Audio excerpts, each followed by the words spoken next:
बबीना विधानसभा से बहुजन समाज पार्टी को लोधी समाज का वोट दिलाने वाले दशरथ सिंह अब भाजपा में शामिल हो गए हैं। उनके भाजपा में जाने से बहुजन समाज पार्टी को तगड़ा झटका लगा है। शनिवार को भाजपा के महानगर अध्यक्ष हेमंत सिंह परिहार ने दशरथ सिंह को कानपुर में भाजपा के क्षेत्रीय उपाध्यक्ष प्रकाश पाल के द्वारा भारतीय जनता पार्टी ज्वाइन कराई है। भाजपा में शामिल होने के बाद दशरथ सिंह नन्ना करारी राजपूत ने बताया कि वह बहुजन समाज पार्टी से 1994 से अब तक बसपा में रहे। 2022 में बबीना से बहुजन समाज पार्टी से प्रत्याशी बनकर मैदान में आए और फिर 31,500 वोट मिले थे। बसपा की बहन मायावती की नीति के विरोध में यहां के नेता कार्य कर रहे थे। बसपा की नीति के विरोध में झांसी के नेता कार्य कर रहे थे। नीति विरोधी कार्य को देखते हुए वह बसपा छोड़कर भाजपा में शामिल हुए। उन्होंने कहा कि वह सिर्फ और सिर्फ भाजपा की सेवा करना चाहते हैं, इसीलिए भाजपा में शामिल हुए हैं। उन्होंने कहा अब की बार 400 पार सीट दिलवाकर तीसरी बार देश के प्रधानमंत्री मोदी के हाथों में फिर से देश की कमान सौंपना है। योगी मोदी की योजनाओं परियोजनाओं को लेकर आमजन में जाकर भाजपा को जीत दिलाएंगे। दशरथ सिंह राजपूत के भाजपा में आने से उनके समर्थकों में खुशी की लहर दौड़ चुकी है।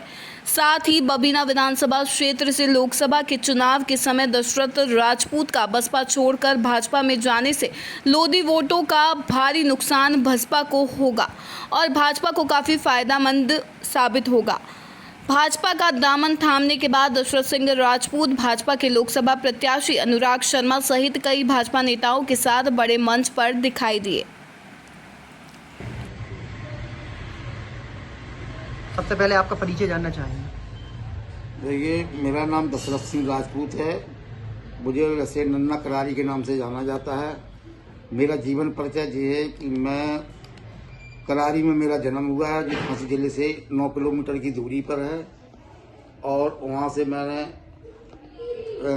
कक्षा 8 उत्तीर्ण किया है।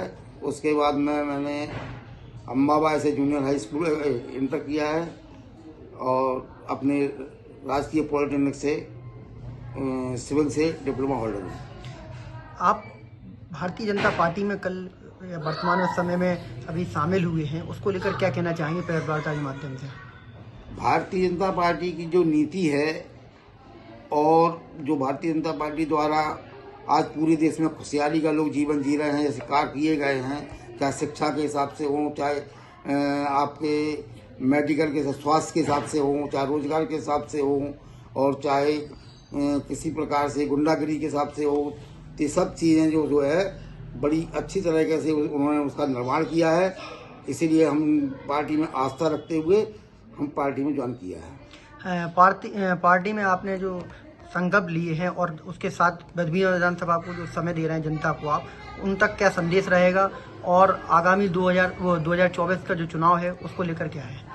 2024 के चुनाव में जो प्रत्याशी हमारे साथ मौजूद हैं, माननीय अनुराग शर्मा जी, जिन्हें भारतीय जनता पार्टी ने प्रत्याशी घोषित किया है, मैं उनको जिस हिसाब से मैंने 2022 में चुनाव लड़ा था उससे और